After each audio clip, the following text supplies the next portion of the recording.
Bonjour tout le monde, nous allons discuter d'une vidéo sortie le 11 novembre, mais avant nous allons nous remettre dans le contexte de cette magnifique année 2020. On va pas se mentir, 2020 n'aura pas été un moment agréable pour tout le monde. À peine démarré avec les incendies en Australie, on apprendra très vite l'arrivée prochaine de la cause de plus d'une frustration. En mars, premier confinement, 3 mois à se gaver de chiffres devant Netflix, on aura droit à une petite permission pour aller se dégourdir les pieds en vacances. À la suite de quoi, on arrivera très vite, mais sûrement, vers un deuxième confinement. Et là, autant vous dire qu'à ce moment-là... Là, on en a gros. On en a gros. Ouais, et bah c'était pas une bonne journée, hein. Au mercredi 11 novembre, donc, avec la sortie de cette vidéo.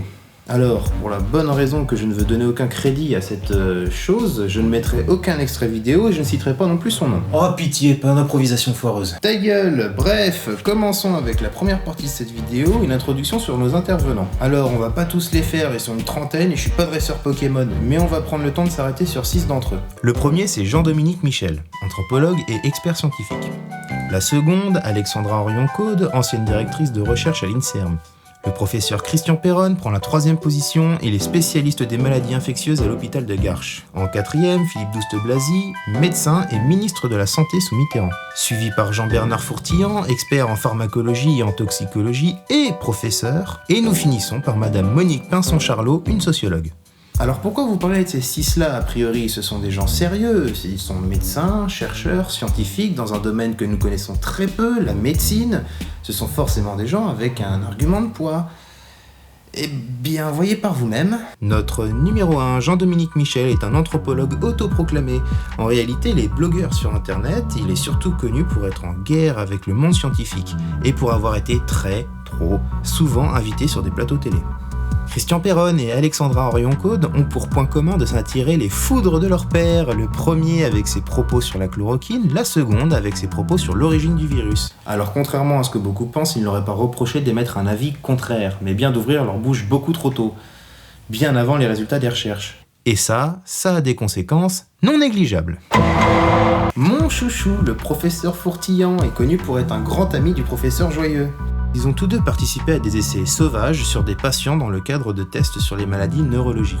Mais il est aussi connu pour être assez borderline sur l'usage des vaccins. Il affirmerait que les vaccins seraient responsables de maladies neurologiques chez des enfants depuis 2018, mais cela toujours sans aucun fondement scientifique.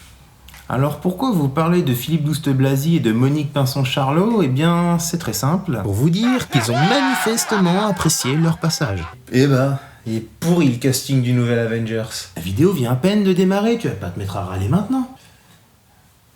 Non mais c'est vrai, quitte à faire un casting de super-héros, autant prendre Scarlett Johansson, au moins elle est bonne. Are you sure about that?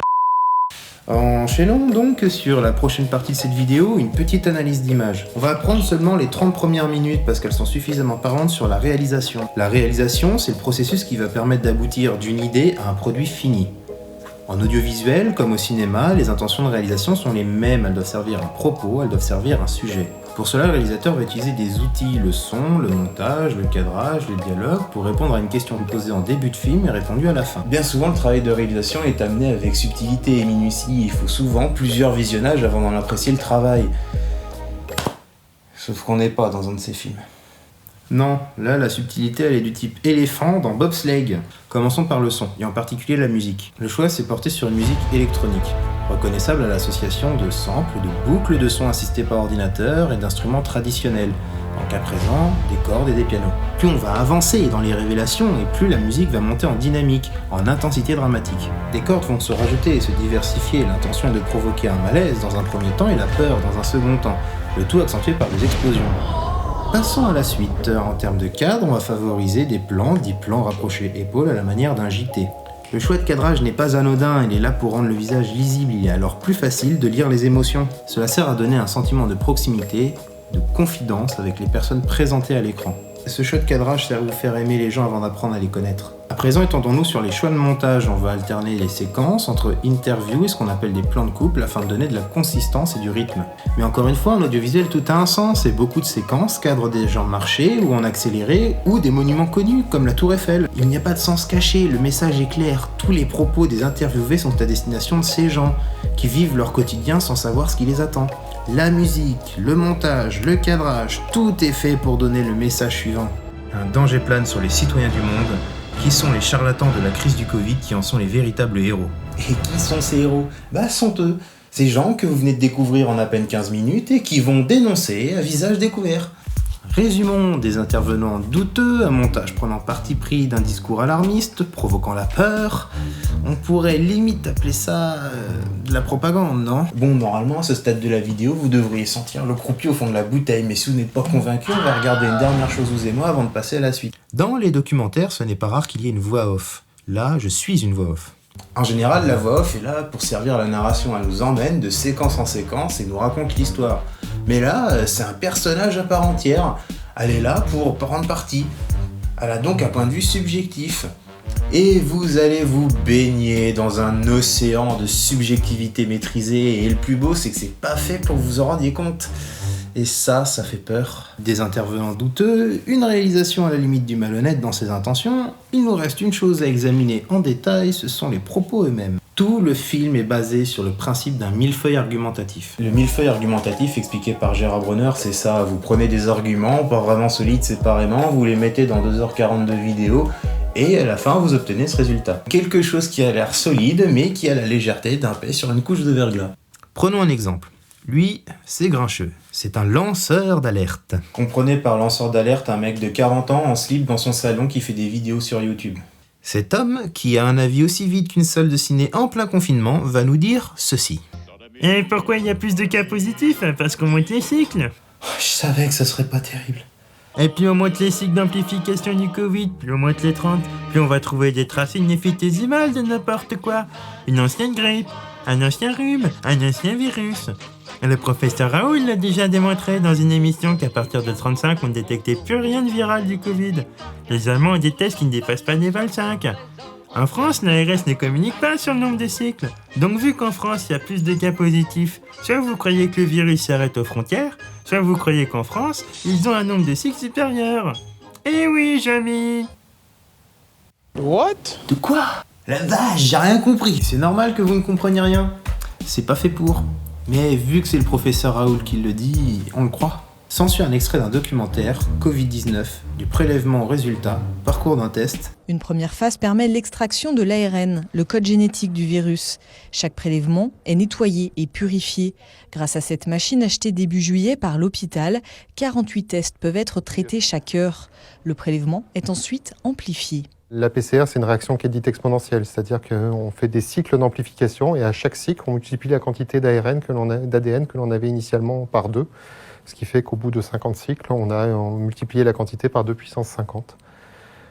Et ce qui fait qu'on est très sensible. Et là, on va apprendre qu'on fait pas comme les Allemands, donc c'est pas bien. Alors attends. Il y a un mec, il dit, passé 35 cycles, on découvre plus rien du Covid. Mais, plus on fait de cycles, plus on trouve des trucs. Ce gars, on pige rien ce qui bat, mais faut croire en ça. Bah oui, qu'est-ce que tu veux, l'ARS dit rien, Raoult le dit, et puis ça se trouve, le mec du labo, il sait pas ce qu'il fait, hein, il connaît pas Raoult, le mec. Raoult. Des propos incompréhensibles, des chiffres de partout, un argument d'autorité, le professeur Raoult, et des sources que vous n'allez pas vérifier, donc forcément vrai, ça fait déjà un bon petit millefeuille. Alors on va pas partir sur une vidéo de 5 heures, on va débunker point par point les arguments du film. Pour ça, je vous laisse en description les liens vers les articles de Marianne et du Monde qui sont vraiment bien faits. Cependant, je voudrais revenir sur un point. Arrivé à 1 heure du vidéo, on introduit cet homme que nous appellerons l'oncle Fétide. L'oncle Fétide est un expert en fraude scientifique. Je vous replace le contexte. On va parler du LancetGate, l'affaire de l'article frauduleux paru dans le Lancet contre la chloroquine. Quand on choisit les études qui disent que l'hydroxychloroquine est toxique ou a un impact négatif ou n'a pas d'impact, ils font du cherry picking pour faire dire à l'étude quelque chose qui n'est pas vrai. Ce que les données empiriques, ce que l'expérience de terrain disent. Je crois que l'hydroxychloroquine elle est prescrite dans des pays qui représentent plus ou moins 4,5 milliards d'habitants sur Terre. Donc c'est tellement gros le mensonge qu'on peut appeler ça fraude, on peut appeler ça manipulation, on peut appeler ça comme on veut. Caroline, sa mère, qui valide la méthodologie de l'étude, n'a pas sa place dans le monde scientifique. Alors j'ai cherché qui était l'oncle Fétide, j'ai rien trouvé. Pas un article scientifique, pas un blog. Ah, on me dit dans l'oreillette que nous avons des photos, oui, vous pouvez transmettre, oui. Ah, donc expert en fraude scientifique et en métrologie de la santé. Expert en polo aussi? Non, parce que j'ai la couronne de ma voiture qui couine, ça me serait fort utile. Non mais vous avez vu comment il nous arnaque le bougre? Mais regardez ça, il commence un truc, il finit pas sa phrase. Mais il te dit que ça fonctionne sur 4,5 milliards de personnes, mais ça fonctionne sur quoi? L'arthrite rhumatoïde, la ch'touille, la connerie, mais vas-y, dis-le. Caroline sa mère n'a pas sa place dans le monde scientifique. Mais quelle est la tienne? Elle se tient où ta place entre l'entrée de la fac et Pôle emploi? Mais ce mec est une fraude à lui tout seul et il se permet d'ouvrir sa gueule. Quelle indignité. Mais c'est pas fini et la suite est encore plus savoureuse. Moi, il y a un truc qui me chiffonne. Et c'est le travail fait autour du Covid. En effet, lors de son introduction, le virus est une planète, la planète Terre, qui se transforme en virus et elle nous dit ceci. C'est vous qui m'avez fait roi à cause de ma couronne. Puis il a l'air plutôt sympa vu qu'il nous dit c'est pas cool d'associer notre nom à la mort ou c'est nous qui vous avons créé. Ouais, et bah j'aime pas trop on va avec cette histoire. Avançons un peu dans le film. On nous présente un laboratoire de recherche sur Ebola, oui. Aux USA, oui. Le laboratoire aurait été fermé pour des raisons de fuite de matériaux bactériologiques. Oh putain, on y est? Tu peux envoyer la musique. Pas de problème. Pas de problème. Bienvenue dans le monde magique du complotisme, des anti-vaccins et du nouvel ordre mondial. Ah, vous voyez pas pourquoi je dis ça? Parce que les méchants, c'est nous. C'est nous qui avons créé un virus mutant. Normalement, les virus, c'est gentil, ça tue pas autant. À partir de là, le film il fait un virage à 180 degrés. Le Covid, on s'en bat les couilles. Là, on a du lourd. Bill Gates, Elon Musk et même Jacques Attali au cœur d'une conspiration. Leur objectif: dominer le monde. Of course! Sans déconner, je vous jure, c'est vrai, à un moment ça part totalement en couille. Mais pour éviter que ça fasse trop long, je vais vous le résumer, alors suivez bien. Le coronavirus, c'est un virus. Oui. Habile. Un virus transmis de l'animal à l'homme et de l'homme à l'homme. Ouais. Mais dis-moi pas que c'est pas vrai! Virus, fabriqué dans un laboratoire américain, faisant des recherches sur des super-virus ayant la capacité de passer de l'animal à l'homme. Le virus, construit à l'origine par l'Institut Pasteur en France parce que Patrick Balkany détient la preuve que Pasteur a un traitement depuis 2015. Mais Bill Gates aurait demandé que le virus soit relâché afin qu'Apple et Amazon augmentent leur capital dans le but de racheter les humains pour qu'ils deviennent des mineurs de Bitcoin vers leur smartphone grâce à la 5G. Preuve amenée par Morticia Adams et l'oncle Fétide, tout ça dans le but qu'Elon Musk et Nicolas Sarkozy deviennent les maîtres du monde. C'est n'importe quoi!